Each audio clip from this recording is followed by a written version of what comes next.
itself that wrote the book. Things had a strange way of looking at him. People, animals, and strangers had peculiar looks of weighing at him. Perhaps all oddities were things. Perhaps all odd were people too. Odd was perhaps always one after all, wasn't it? Perhaps for all perspectives there were different things. A lot of books had the librarian.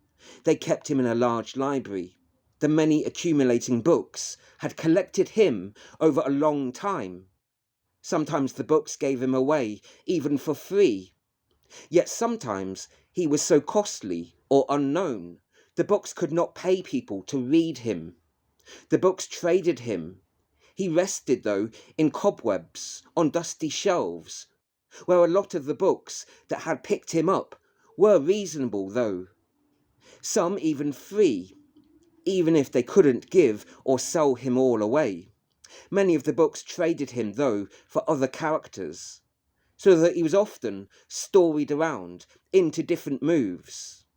He felt that a crazy book was somehow trapped inside him sometimes, trying out, struggling to outwork.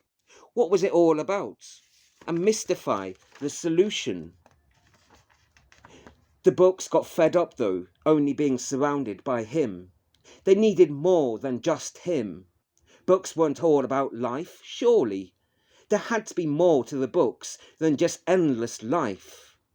The library had not always lived in him, though. It was far from that. A book without lands, in fact, where no books could ever read any people. So the books never used to read them, nor even write their characters. Characters never even used to be. Anyone wrote about nobody in the old days, when the books didn't have characters, and he and the other characters weren't in different people's stories then, or didn't have the stories within them either.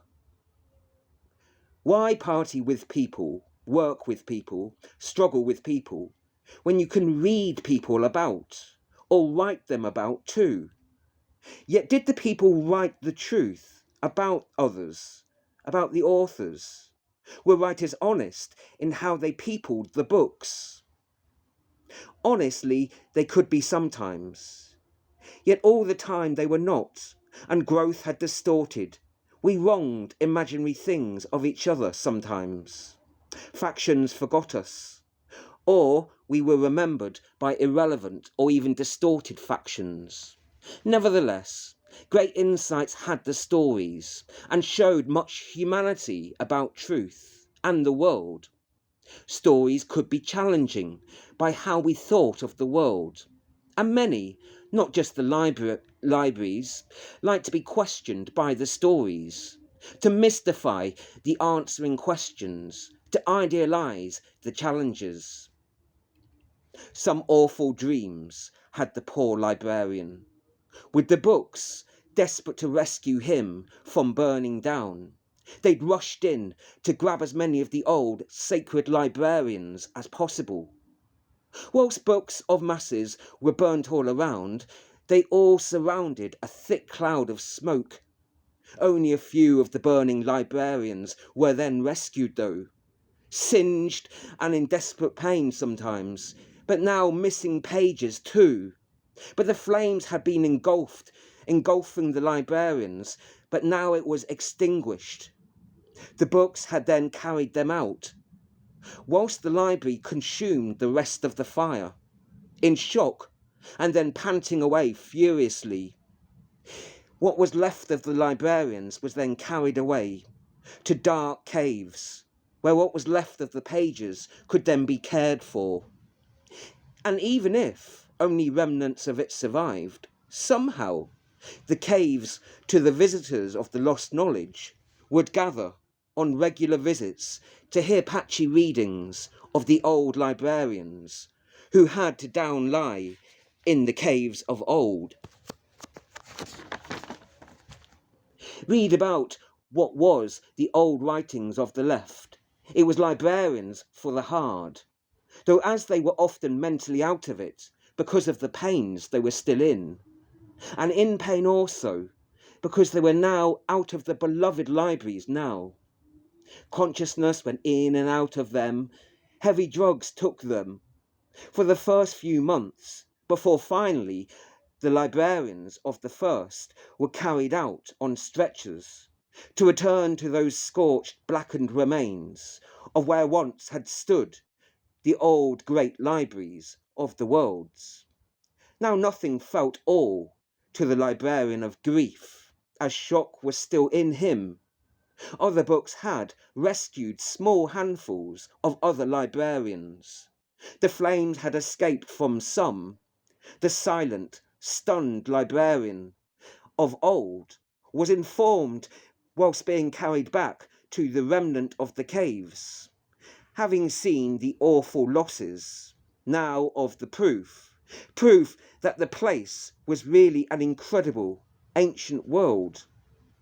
Back in the lonely cave, though, trying to book the descriptions and the deciphers and work out what rescuers he'd even managed to book in his manic desperation to save as much from the flames as possible.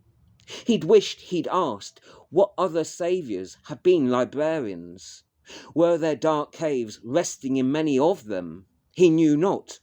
Some visitors had overheard arguing, one saying that many of the saviours weren't even worth booking, though.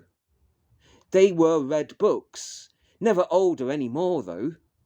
They didn't age well, or were just children of bookish imaginations, and not worth risking the poor librarians of their lives. Whilst the visitors, others, had argued back.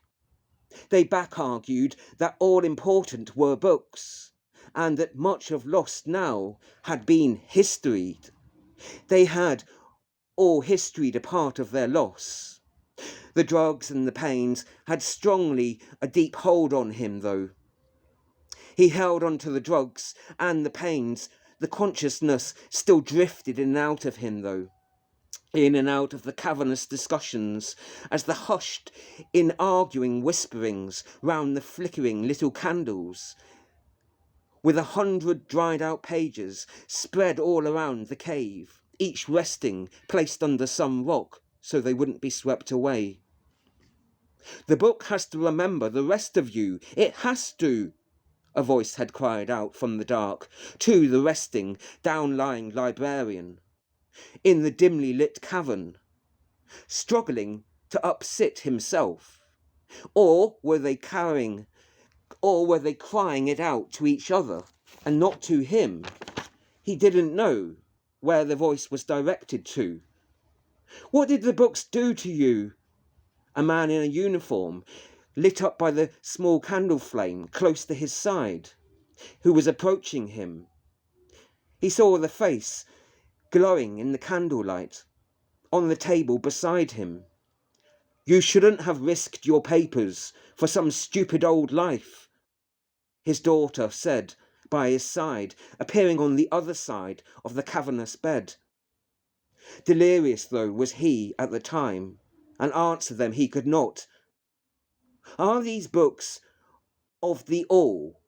Asked the inspector by his side, sharply, questioning to where the many pages were each resting, spread around the cave itself, in their fragmented state, there collapsed and resting calmly.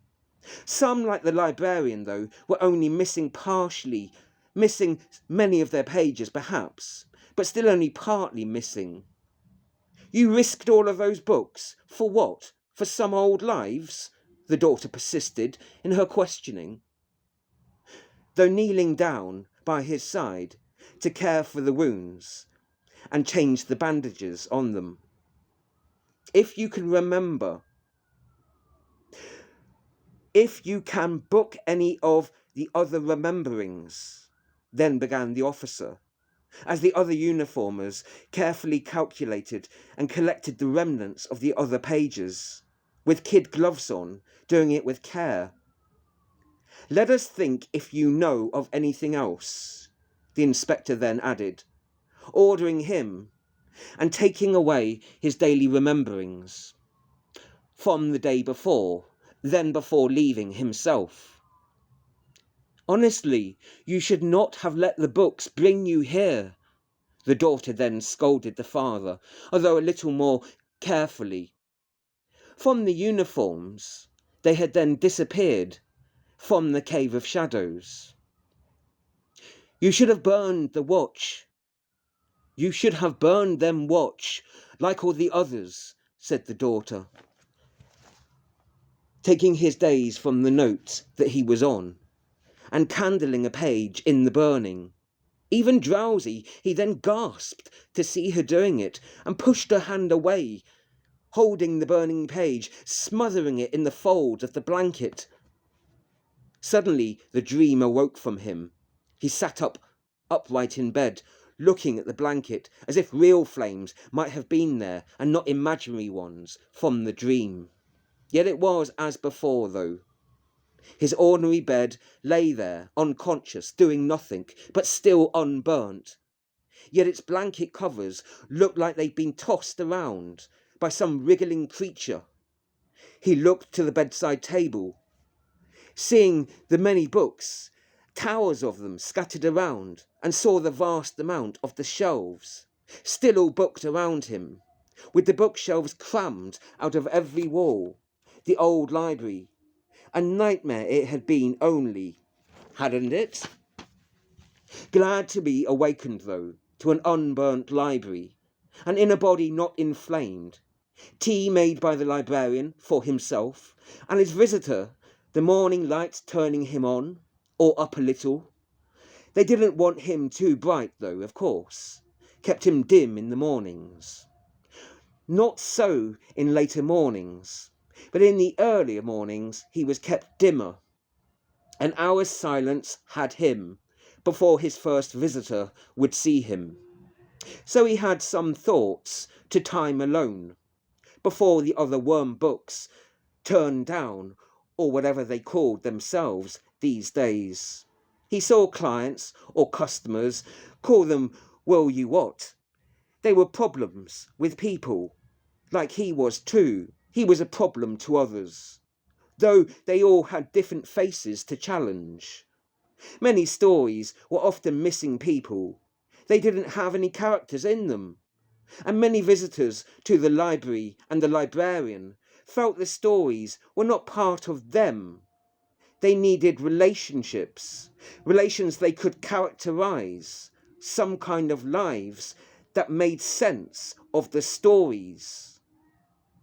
That asked, they were who? They were what?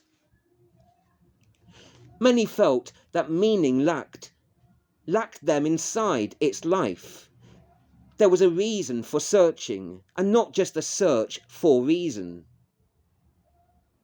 The searcher might be looking for topics about an idea, could be looking for some theory that they had needed to fit the facts, or even some facts that they needed to try and support and fit their theory and suspicions. Not to give them the answers, though. That was the librarian's job. Only to direct them to places differently. So then they may find answers to the questions, or even some questionings to the answers.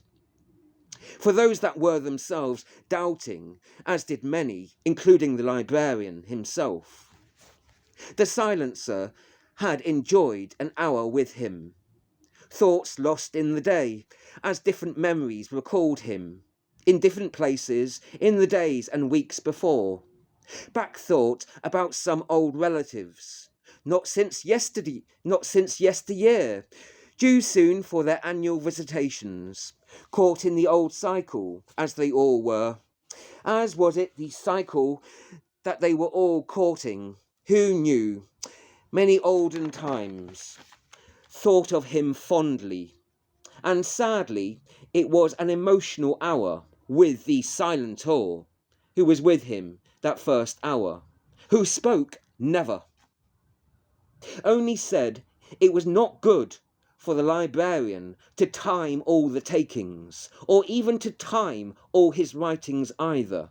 He shouldn't rush his stories on, brush past characters like they were some extras who didn't matter in the story of life, or who didn't matter, or who didn't think that the life story mattered to them. A story must have everyone. The librarian had told the Silencer, who every morning and evening visited him, saying that the visits made him more thoughtful, and it wasn't him that made the visits themselves thoughtful, had no thought on where the ideas came from. After the hour or so, or rambling thoughts, or sauntering thoughts sometimes, he would then breakfast. The first day of the word was spoken. Food for Thanksgiving was given. The Silencer had left him alone to eat, to fast break, before the first of the daily visitations would begin him properly. The outside day had upbrighted a little, and through the small windows gushed in the glowing morning light when it swept in past the curtains, undrawn from the night before, casting out the librarian's floors with long patches of light strewn across the floor that lay amongst the dim and shady room. The windows were many, though they were all so tiny, yet dotted along the many buildings' walls that faced the eastern horizon. So the morning light had got in, if he didn't draw the curtains in the line of their holes, peering out into a strange world. Even if it looked familiar, it was odd all the same. It was odd at the same time they always were changing the views outside the windows. So it appeared to him that he was inside a moving building.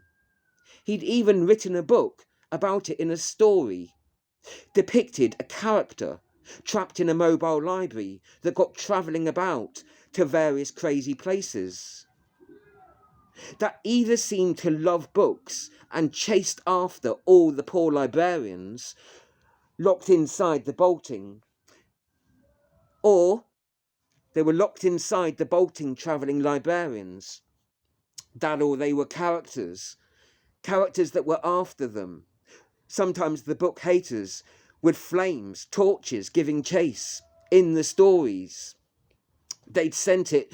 It was unclear, though, whether they were being chased by both the word lovers and the word haters, the bibliophiles and the bibliophobics. Yet there was some long chapter he'd been reading. He'd been stuck in that for a while, with the other librarians too, or were they, about how they were living in exile from them both, living with some mystery that could not be answered. The answered could not be questioned, who didn't even know what librarians were on about, yet they could little for the books, and never read them, nor written by them either. The librarians had argued over what good were truly books, and whether many had caused great offence to the books. And shouldn't they be kept safe, and maybe buried away for 1,000 years, or however long, until they decided firmly and fairly what to do with all the librarians? All laughed at that suggestion, partly at least. Yes, they all had argued so much, of course. It wouldn't take them all that long time to resolve all their differences, surely. It probably would take them a few millennium, maybe, given the way there were so many of them arguing differently in so many different ways, and to go through all their different beliefs in those books. There'd been funny parts of the books too, the ones that they'd sent him, yet disturbing and strange, unfathomable parts too. Why had they tried to convince him that the library was travelling and had been moving, when he didn't feel it was moving at all? Even if it looked and felt that it did sometimes, as if it really did. If you looked out, Not that he did that often. It certainly looked like things were moving on. Clouds and buildings and trees, they all passed you by, of course. As you'd expect in a moving library, whole worlds seemed to pass by out there. It was obvious, so it seemed, that it was all CGI graphics though. Some digital window that he'd been looking out of, that seemed very real to him though. He'd not known it was all imaginary, anyway. Never trusted his eyes anyway. Never had to eye what he trusted. He had been eyes of his own foolishness before. Had trusted that those people, or even the buildings that appeared to be totally different, were not the same, with totally different costumes that transformed their appearance. Then how many people had he mistaken, and the buildings and places that had all looked the same to him? It happened a lot though. He went somewhere, and their virtual window that you looked out looked the same. It looked the same elsewhere. This, he thought, as he was elsewhere and had forgotten where he was. When even very different places both had the same views outside, as they were many popular views to have, of course. Those views that were sold well. There was a good reason why they were popular. That was to be expected, of course it was. Sometimes, and of course his own friends and family homes that he went to for his own visitations, well, they would have their familiar views that he'd recognise. Often he'd recognise the same views of the old family house that they'd look out in different places that he'd visit. Then on travelling to places, he was swept through, hurtling past the swirl of countless unknown worlds that he could only see flashes of, countryside, landscapes, industrial landscapes, vast jungles, even sprawling urban cities, townships that sped past him, flew by at such terrific speeds that he'd only vague ideas of what the places really were. The landscapes he didn't travel as slowly past him, so that he could study closely for what they were and how they lived. He did not know. Even so, he had many places that had known him. They had known him well, and many others confused and unsure about him. Yet it was mostly a vast sprawl of mysteries that he swept through too fast, between the few stars that he really knew, travelling through slowly to recognise once more. Even though he knew dozens of stars well though, by name and by character, from the many visitations, from him or from them themselves. He made acquaintances with hundreds of stars. Believe it, no one would now though. Yet even then, when he'd travelled to visit them, and they'd travelled to see him, and they all, to their great strengths, had ventured on, what were the hundreds of stars though? How he had lost contact with them and they him over such long time. Those hundreds of stars he'd gotten to know even briefly or fairly well, to chat to. The many thousands more though he'd gotten to know very briefly in passing. Many thousands of stars that had known him very, very briefly, flashing by but with a brief conversation. Then compared to the unknown billions of stars that there were in the vast, unimaginable expanse of the greater universe. They were all a part of it, an unknown, bizarre mystery. However much he loved and struggled with those aliens from their alien worlds, from all their alien visions and ideas. Funny old alien stories sometimes, he laughed at, chuckled at, but he worried and didn't know what to think about many of them. He tried to collect and categorize, to understand still. He had his limitations.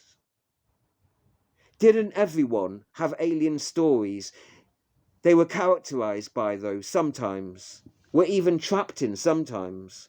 Or was that just the others that he'd met, and him too? That's what he wasn't sure about, though. There were always aliens to him. Every one of the animals was, of course, to different degrees, even though they all had something similar, something in common, as did all the others. And he'd 12 special animal friends. Maybe it was 15, or even 8 or 9. Well, it varied in numbers. According to some reports, they had been sent to him, trying to update him on his forgotten pasts. Some of the animals that he recognized well could story them from what he knew. Yet others, the doubts still had. They were about him. They didn't know him, and he hadn't known them. So why was he sent these apparent stories about them together? Yet although he was sent a lot of these reports with the alleged relationships for him to consider, he knew not their meanings, and the meanings knew him not too sometimes. There'd been stories of a friendly dog that visited. That was a recent one, of course. He remembered the bitch, jumping at him from the night, waking him, barking, the mad old thing. It was just too much for him.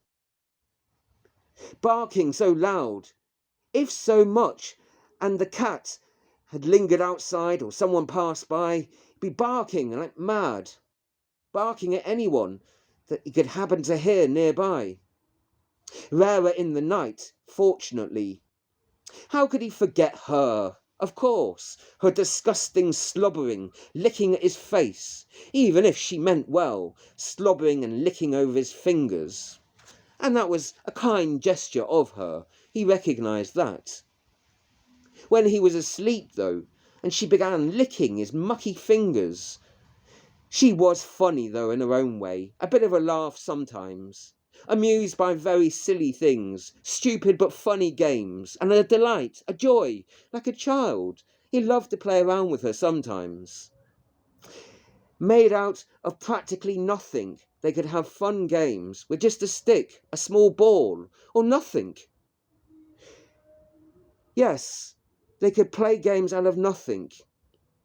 Could then catch the stick in some game that could last for an age, that seemed to go on and on, excited over such a small, trivial thing, until she was too exhausted and tired, and then went back to the gnawing, chewing, and grinding away, loving her old stick, and then at least she wasn't barking for a while. She believed it had been healing properties, the mad old bitch. In any case, she probably had something, some herbal ideas about her, and wasn't completely delusional and with her pseudosciences. Maybe the actual bark and the wood did have some nutritional value, even if it was bad for her teeth and wore them down and broke them off sometimes. But nevertheless, he couldn't persuade her to stop doing it. She had her own habits and bad ways, or mysterious, strange ways. Had some wacky medieval ideas, perhaps, old-fashioned kind of prescriptions. Sometimes broke off the old bark and broke it into small pieces, leaving the remnants scattered round the house. The poor thing, he thought. Still, she was a sugar fiend like he was. They had that to bond over, if nothing else. A love of food and being stomached by their lead. Yes, they loved to be led by the stomach. The librarian, he'd had a whole stash of sugar books, super sweet stories, of course, that were a little too much of an adrenaline rush sometimes. Yet a good to have, not too much, but just occasionally, as a small treat, but not all of the time, of course. Yet good to do occasionally, the sugar books, ultra sweet, nice as an occasional treat. The tooth had gotten a little rotten, had to gargle with peroxide sometimes, after decades, the rivers of chocolate that had gone through there. The librarian had his river of wine too, that had turned into a little brook, really. That had had to be slowed down and dried up eventually, though, when it got a little much. A while back. And he had his decade of smoky clouds that he'd been living in too, in and out of that others didn't like so much, unless he was outside and it evaporated. That he dwelt in often. It was surprising that he had any teeth left at all sometimes. So he had that in common with her, the old bitch. And he didn't like to call her that. Not to other people, of course. She didn't care about being called that. Didn't care what she was called at all, really, as long as it was a kind and sensitive tone that you spoke to her in. It didn't matter what you said, but how you spoke to her. That was what was important with her, his dog friend that visited often. Yes, she had her own way about her, as long as you knew how to deal with her, and how to change according to her needs. He had to change according to all of his animal friends' needs. They were all so different, of course. He didn't like to call her the bitch, though, not to others. No, he called her Sparky, as that's what she was. Like a little light that would her eyes would light up, she'd dart around, a ball of energy, like a light bulb, and like a little fire, darting around, the flames flickering, but this way, that way, a whole great fiery ball of energy that she could be sometimes, until she'd exhausted herself out. Sparky, she called her, and all her barking malarkeys, because she was one of the more recent animal visitations that he'd had, though. There had been, of course, many years earlier, the young runaway, the vagrant cat. The cat who'd come to stay with him. Just appeared one day, came out of somewhere, no idea where. Visited for a year and a half perhaps, before then leaving. That was one of the longest stays. He had no clothes on. Shocking. Appeared naked.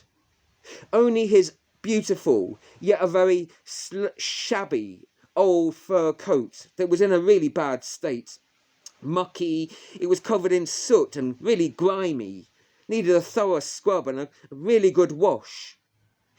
He'd only helped him to wash a long time afterwards, though, really once he got to trust him and know him much more. He'd been shaken up.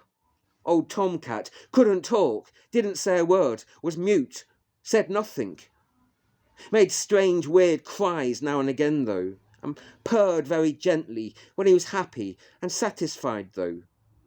Couldn't say his name, couldn't say where he'd come from, where he was going, nothing.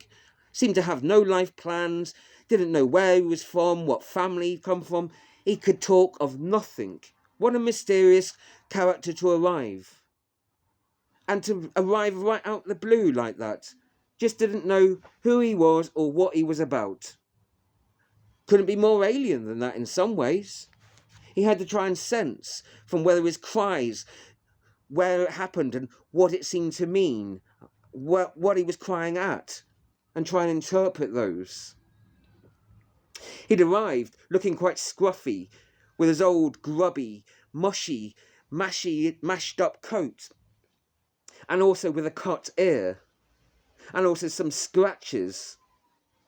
The lovely old white coat that had black patches on it as his markings had had lots of soot smudged into it, like he'd been sleeping rough in some garden shed or something, had wandered off, perhaps after some argument, sleeping rough out there, was squatting in some sheds, allotments. It was hard to tell.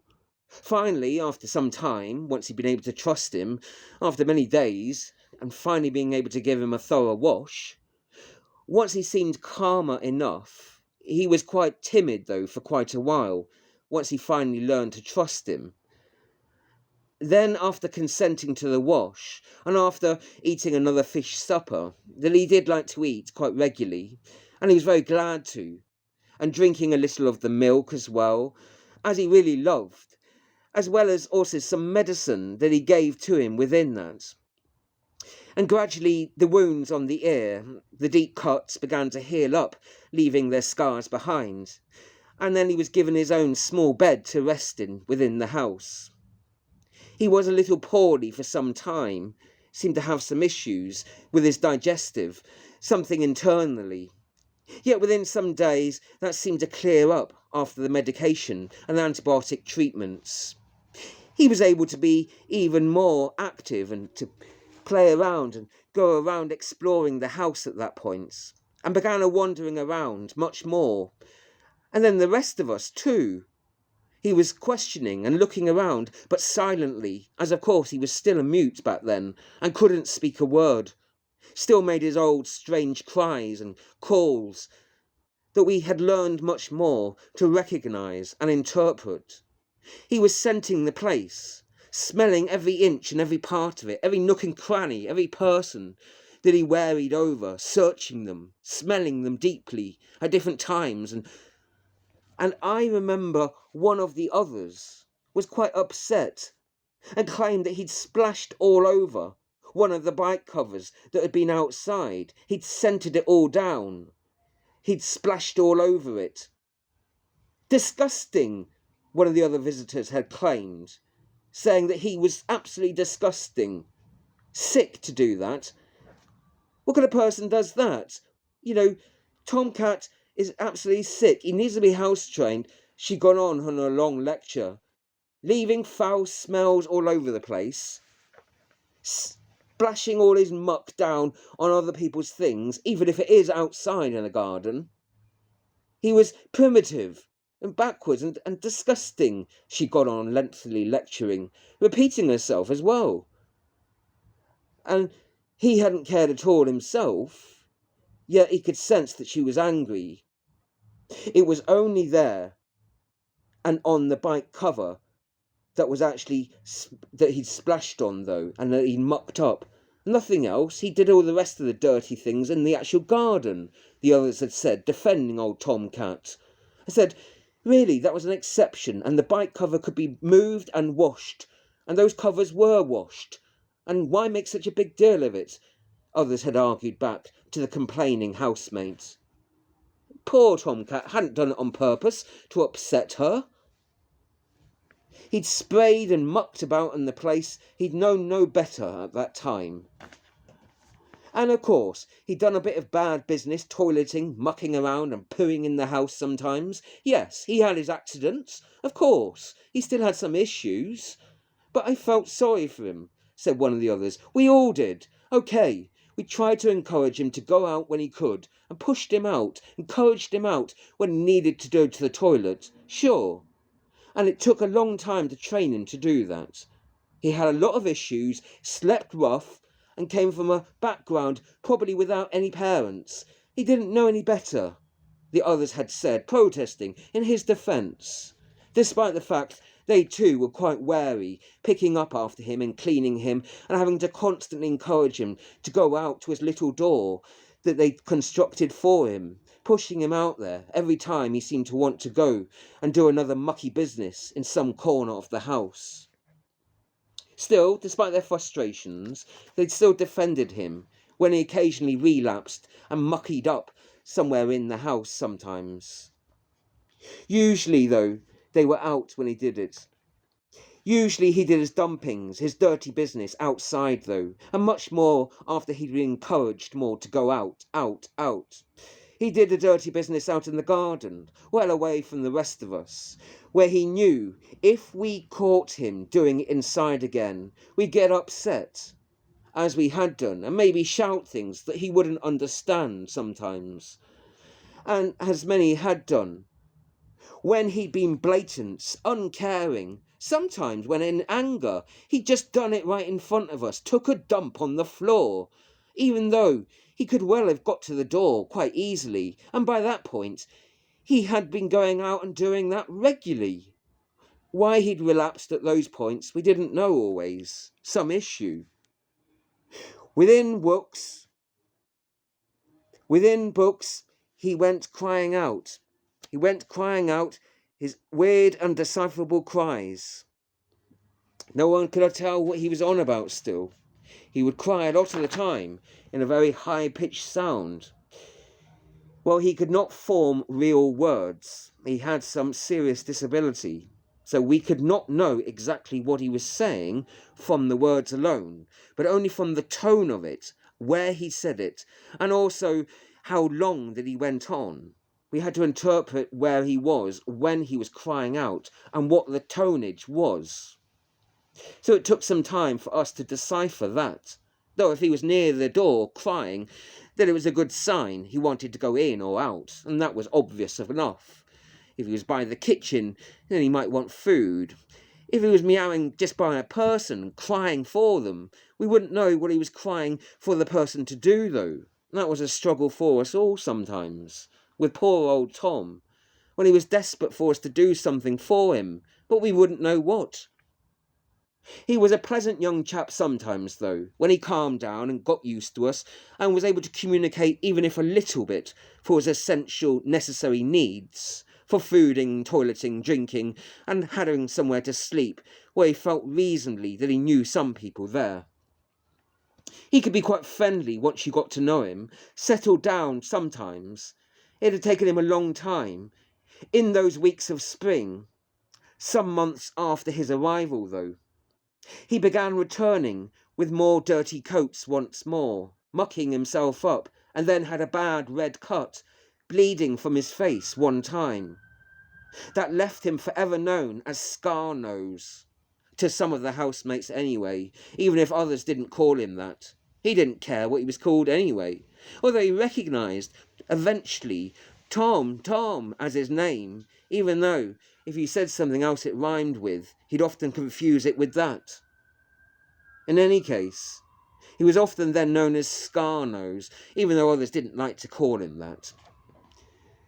We think Scar Nose got some molly creature pregnant up the road, someone had finally said. One of the housemates apparently had witnessed some of the cats up there. It was only discovered, though, some years later, that the offspring actually looked like him, with the same white coats and the old black patches, exactly the same style of coat. They dressed like him. They had exactly his same coat. We didn't hear much about them, though, just that we seen them briefly in passing. You know, they couldn't talk, and we didn't know who they were with or where they were going.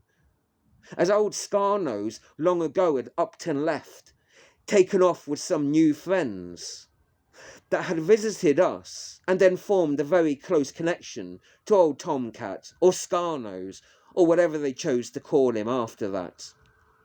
They said they would like him to go and live with them.